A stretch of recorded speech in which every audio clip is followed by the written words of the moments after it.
I'm with Marcus. I'm with Daryl. And first two games of the NBA championship that occurred. And I'll tell you, I was shocked in game one. Game two went the way I thought. Because I thought, remember I predicted that to be OKC in five. So I've already lost my one. But that first game was a shocker for me. I mean, I thought Oklahoma had it easy. And anyway, you guys tell me, what did you think about game one? Let's just start with game one, because to me, that was maybe a great game, a great comeback. I'm saying like the rest of the world is saying it. I thought it was over. I really wasn't watching it in the first place. I was just glancing at it, doing some writing, working on something else. But then somewhere around the 6 minute mark, I said, wait a minute, this doesn't look like it's over. And of course, the rest is history. That big shot that Halliburton made, it was phenomenal. But yeah. I mean, I thought it was over as well, and they just came roaring back, and boom, it's a different game, Well, yeah. What did the Pacers? They only led the game for like 0.03 seconds. I mean, they only had one lead, but at the most important moment. I mean, incredible.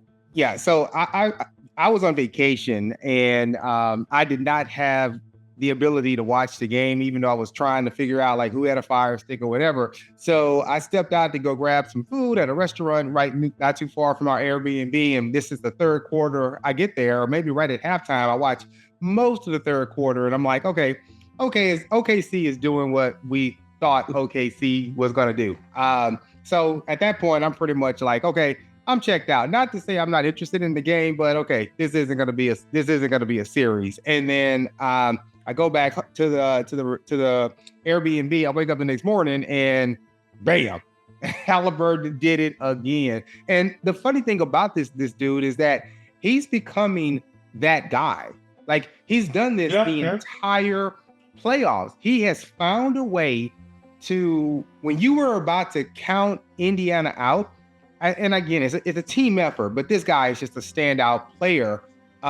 Hitting that game-winning shot, or even the one series, I think it was game one or game two against the Knicks, and he shoots that. We all thought it was a three, and it ends up being it was a two-pointer, and it bounces higher than the backboard. But this guy is just passionate about winning. I mean, his numbers weren't like incredible, like 14 points.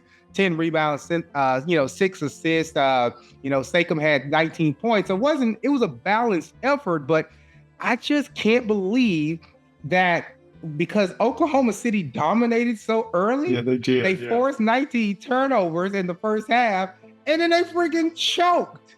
I mean, shot dropped 38 points, but the poor execution at crunch time, I mean, it cost them, and it cost them dearly. So I think what I took away from that game, even though it's a tie series, and we'll talk about game two here in a second, is that it shows that there are chinks in Oklahoma City's armor.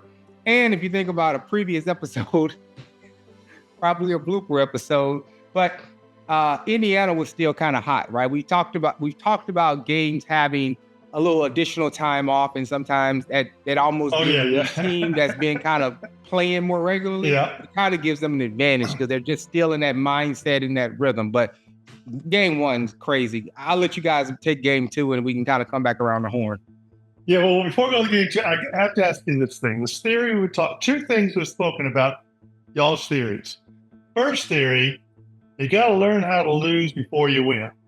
Second theory we've had is that, the years that I'm going to have you speculate, the time where we're going to have dominant teams is over. Now, let me ask you this question about OKC. They're a young team. They've had blown it twice. This first one they've blown it. Are they young, and are they kind of in the mix of learning how to win by losing? But at the same time, they win this series. Do you think they got a chance, or anyone's got a chance, of course? But I mean, what likelihood do you think they have of repeating a couple of three times? I mean, just because they're a young team and they're figuring this out on the run. I mean, they're figuring this out as they're going to the playoffs. Yeah, let me take the first stab at this one. I think we are past that point of dynasty, right? Is it possible for a talented team with, that keeps their core together to string together a couple of championships? Yeah. Do I think they're going to be the 96, Bulls or, Steph Curry's, Warriors? I don't know about that. I was listening to one sports analyst, seasoned guy, and he just said that era of having those franchise players that they created a dynasty that just these guys push string together multiple championships within a select time frame. I think those days are gone. And the other big piece of that is just free agency. Daryl, I'm pretty certain, I don't know if that's haterade I see over there on your side, if you're going to be hating again and you disagree, but I don't know. That's what I see.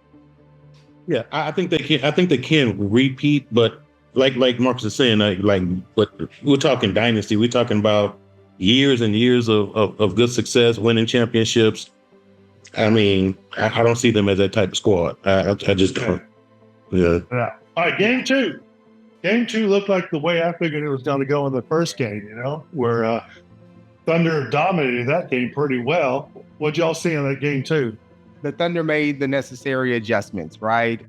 They are the team to beat. They made the necessary adjustments. That 19-2 run in the second quarter it just kind of cemented their mind that they were going to win that game. So, you look at SGA, 34 points, 8 assists. I mean, this guy just put up an incredible game. And then they also had a lot of spark off the bench with Alex Caruso and Aaron Wiggins. So the Pacers, again, basketball is all about matchups. We talked about this. And sometimes if a team loses, they just need to make some adjustments, right? That's what tape is for. That's what the coaches have to get. That's what they get paid for. Go and make the adjustments. And that's what they did. They made the adjustment, and no one could stop SGA. I mean, he just had the hot streak.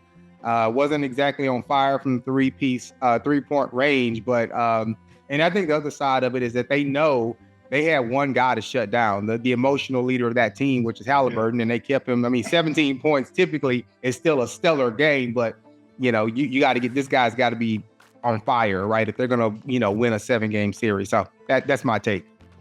Well, when they did a close-up of Carlisle, it looks like he's the same guy as ever with the Mavericks. He always looks like he's mad at the world or something. Yeah. Some people look peaceful. He just looks like, I'm going to tear your head off. I don't know. But did you see, too, they honored Don Nelson. Remember when he was the coach of the Mavericks? They honored him. So that was really nice. He a good guy. Left Hawaii. He came in here and got honored. But I did notice, too, he said he was wearing Luka shoes.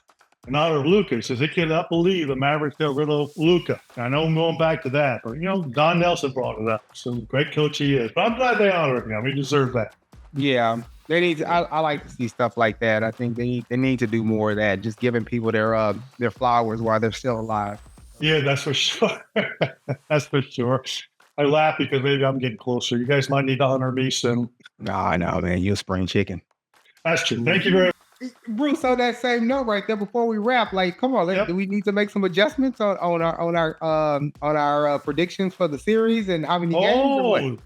Some adjust. Well, I'm still going to go. I'm still going to do the same thing. OKC in 5. What do you think, Marcus? OKC in 6. All right, Daryl. Man, y'all know. People ask me all the time, "Is there something wrong with you?" And I must be honest. Yeah, there's something wrong with me because. Dude, is it bad that I'm just not interested? I mean, am I the only person? And let's look at the professionals too in the NBA professional world. Do we hear anybody saying, whatever? This is not. I'm just not interested. I'm not interested. But that is a good point. When I was watching the game, I was thinking I'm watching it, but I'm not that interested either. I agree with you. It's not. I guess the star power is not there yet. I don't really know the players. The star power has retired. That was one of the big draws of that first evolution of the NBA. In the '80s with Magic and Bird, and then to these other marquee players. You had that star power. There are a lot of good, young, talented players right now. But they don't have that charisma. Again, I go back to my point around, free agency. people are loyal to their teams, and they want to feel like even if the team is struggling to get to the second, third round, it's very painful when they have to go through these adjustments by taking somebody they've invested all their emotions into, like a Luka, and then all of a sudden, because of whatever, they're going to move him out to the Lakers. It's like, okay, we're going to start all over. So we've already talked about that. We've already talked about the different rules in the NBA, talked about free agency, but it's not the 90s, Daryl. So I'll leave you with this. Like I told you, I was watching the third quarter, and I go back in time 20 years, I would have watched that entire game. I would have watched that game. You know what I mean? Like it doesn't matter, who was in the finals. I would have watched it. I mean, I just looked at it and said, I'll find out about it in the morning, how much, Oklahoma City, won by. But yeah, I'm going to still go OKC in 6, but I could be wrong, man. The Pacers are hungry. I think if anything, they have demonstrated all playoffs long that when you count them out, they show up. They do. You guys like, share, leave a comment. What do you think? Hey, are you interested in this game? Maybe Daryl's on to something. Maybe we're not. No star power. Who's the new stars coming out? We know, like Marcus said, there's a bunch of young, talented players coming up, but who is the new star? I don't know. Anyway, leave a comment, and we'll see you next time. Have fun. All right, guys.